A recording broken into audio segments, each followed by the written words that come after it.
Hello, Savannah, and hello, Georgia. On behalf of Fair Fight, Georgia, we have this message in response to Senate Bill 202. As you know, in 2019, the electorate of the city of Savannah sent a resounding message across the city to acknowledge that it was time out for business as usual. In addition, they wanted no more to play a game, but they wanted individuals who would be willing to change the game.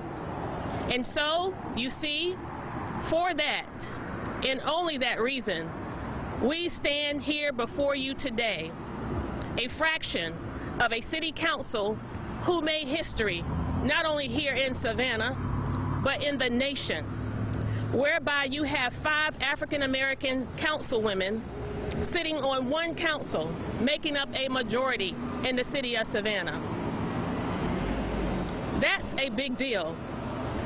That could only have been achieved through the intrepid support and the deliberate votes of American citizens of the city of Savannah.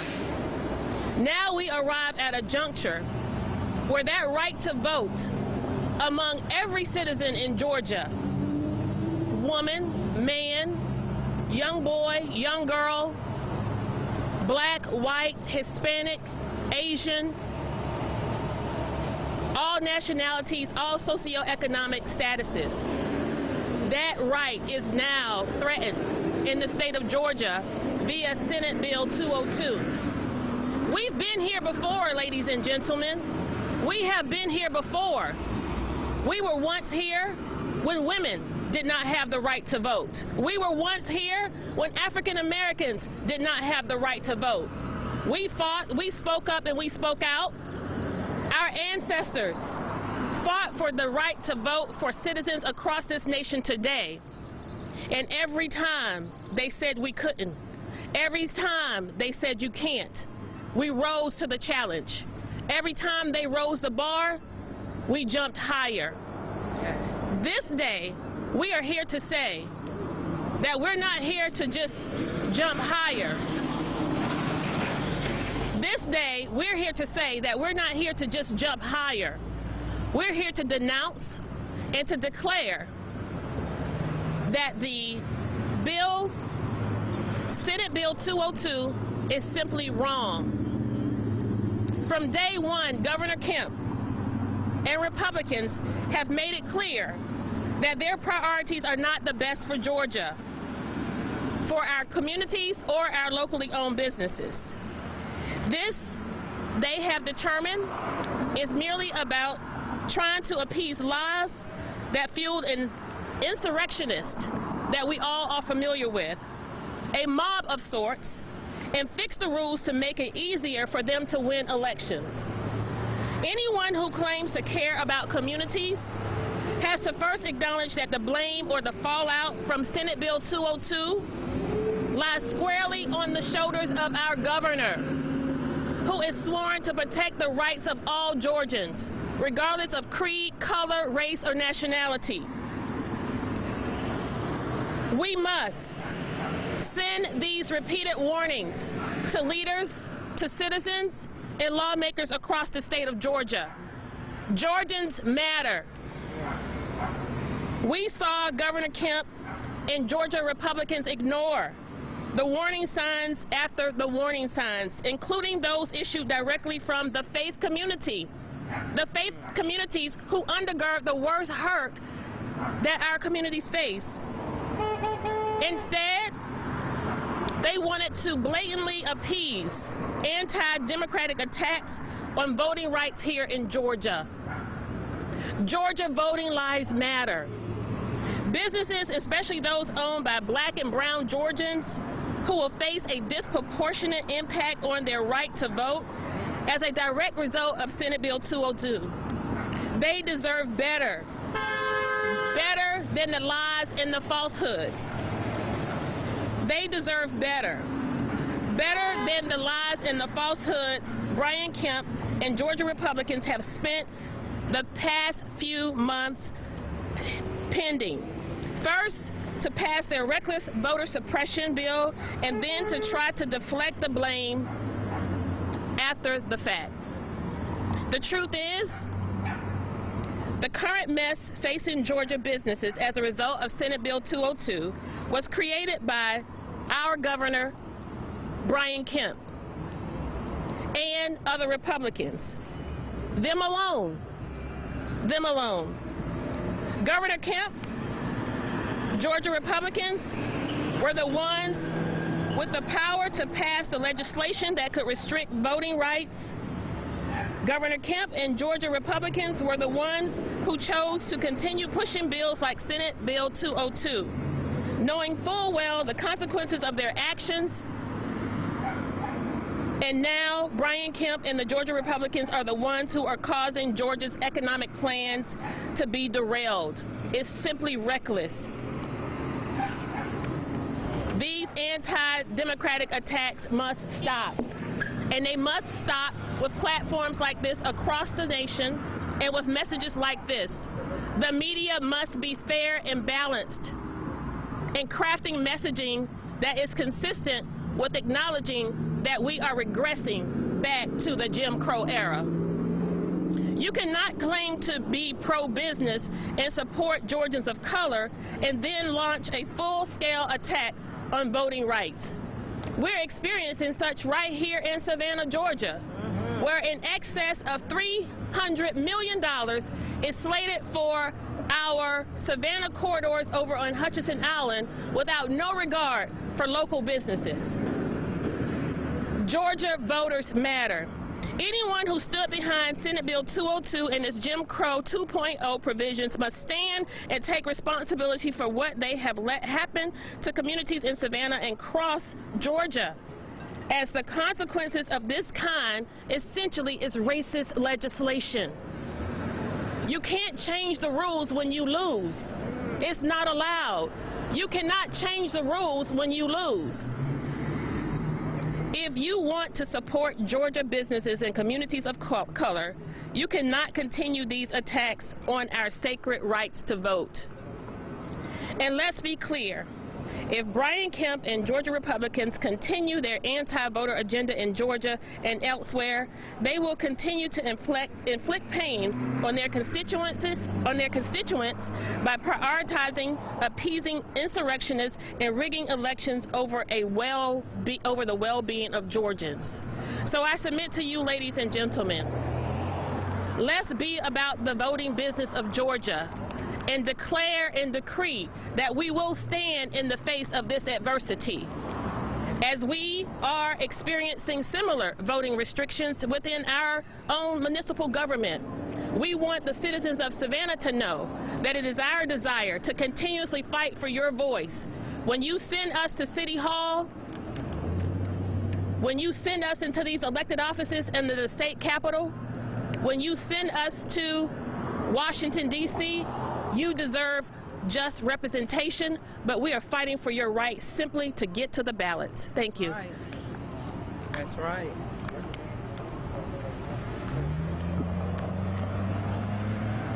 On behalf of the state of Georgia and behalf of Fair Fight, we've got a fight on our hands. As a state legislator sitting in the Georgia General Assembly, I have seen the derelict disrespect of the voters of the state of Georgia. In November, the state of Georgia, by virtue of going to the polls and absentee ballots, sounded the alarm and selected the candidates of their choice. The people's voice was heard. In January, the people of Georgia sounded the alarm and went to the polls and submitted their absentee ballots and sounded the alarm and selected the candidates of their choice. We say Jim Crow, we say Jim Crow 2.0, I say Jim Eagle. They have swooped down and taken all the rights and the disrespect of the voters of Georgia. It is a disrespect because the people have spoken. And there were electors on every side that were voted in from Republicans to Democrats, so there was no unfairness in that particular election in November or December. So now we go forth with Senate Bill 202, where now we've even had Jim Eagle take the potato chips and the waters from the voting polls. That's right. Jim Eagle has even taken the voting boxes, over 3/4 of the voting boxes in our state of Georgia, because people had the right to vote, and they did. Jim Eagle is even trying to control the local elections when the Secretary of State has an overseer. And so now what we have is the disrespect of the power to vote. We have stood collectively today because we're about the business of the voters of Georgia. And when people take the time, as Dr. King said, give us the vote and we will change the course of the nation. We have changed the course of Georgia, and Georgia has spoken loud and clear. The census is in, and we know with Jim Eagle on the prowl, reapportionment will be one of the bigger issues. Yes. Stay tuned, stay woke. Yes. So today we stand united. We continue to believe that whatever we need to do in the court system, whatever we need to do on the streets, that boots are on the ground. And not only that, the people of Georgia have spoken. Senate Bill 202 is a travesty to the rights of voters of Georgia. Yes. And that concludes, unless you all have questions of our speakers. Can we get someone, a business owner, to talk a little bit about how this is directly impacting their business? Well, I'm the only business owner up here. Well, No, you're a business owner. Yeah, can we?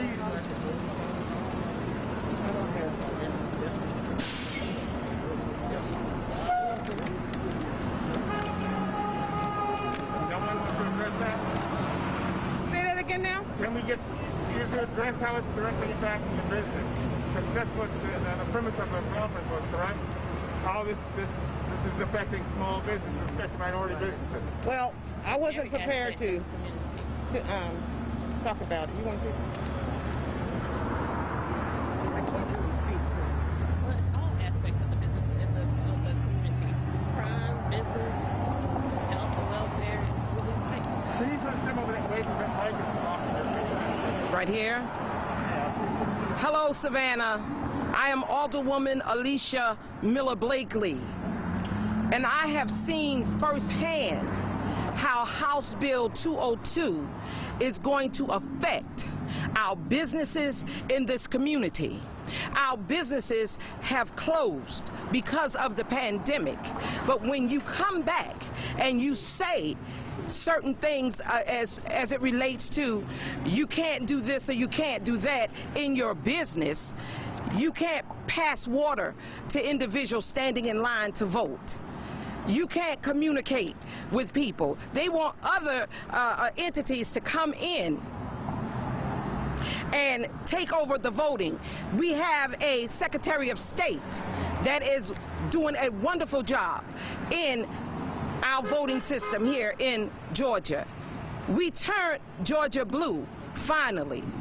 I just want to say, here in Savannah, I've seen firsthand how Brian Kemp and Georgia Republicans' rhetoric about supporting business development doesn't line up with their priorities of disenfranchising voters and restricting voting access to help win elections in response to the big lie.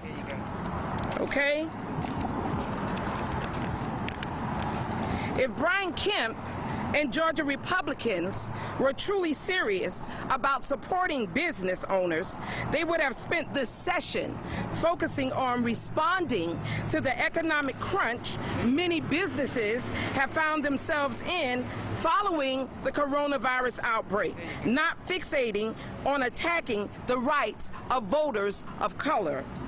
But instead, time and time again, we've seen Brian Kemp and Georgia Republicans choose to restrict voting rights and threaten our state economy rather than do what's best for business owners in Savannah and across Georgia. I would challenge you to go to businesses in our community and speak to them and ask them how they have been affected by the pandemic, how they have been affected by House Bill 202.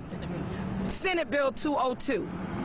We have to be cognizant and mindful, and we have to speak out against the atrocity of this particular bill. It is not right and it is not fair. And as our state representatives say, this is not Jim Crow, this is Jim Eagle. Jim and Jennifer Eagle, and we will not stand for it. We will continue to speak up, speak out, and let our voices be heard in reference to this egregious bill that they're trying to pass in the state of Georgia. Thank you. So there are a lot of people speaking out. Just here at the local level, what are you hoping that the governor or people in the Capitol have to say about this? Do you want them to go back and try to change things? Because I don't think they're going to do that. You're right. They probably won't do it, but we would be remiss if we didn't stand collectively to denounce it, to denounce their actions, and to give an ask to retract this bill. However, and more importantly, this gives us a great opportunity simply to be great again. In the past election, Georgia changed the world. In the past election, Georgia changed the world. And as I stated to you before, we crossed that hurdle and they make it higher. We crossed that one and they continue to make it higher. So as we go into the next election season, if this bill is to stay in place, we will jump higher. Currently, Fair Fight, Fair Count, and over 6 organizations have it in the court system. So on the left end, there is a battle legally to rebuke this bill. And then on the other end, we have the John Lewis voting rights bill. We have Senator Warnock fighting for us with a bill in D.C. and then the president. So watch what's happening in Washington. There is some movement on those bills and in the court system. So it's not over until God says it's over. That's right. All right. What is it? I've got one quick question. What is the significance of holding this today, of doing this news conference today? Because it's been, several weeks now since this legislation. Is there any particular significance to holding this news conference today? The reason why this news conference is being held, it is because Fair Fight has started a campaign, not just in the city of Savannah or Chatham County, but these conferences, these pressers, they are calling them, are happening all over the state of Georgia. And Fair Fight is standing tall and standing strong, advocating all over the state of Georgia. As we speak now, there were several held on yesterday. There are several being held on today to be consistent. Fair Fight wants the consistency of the message to get out, and it will be getting out over the next 3 days, and being proactive.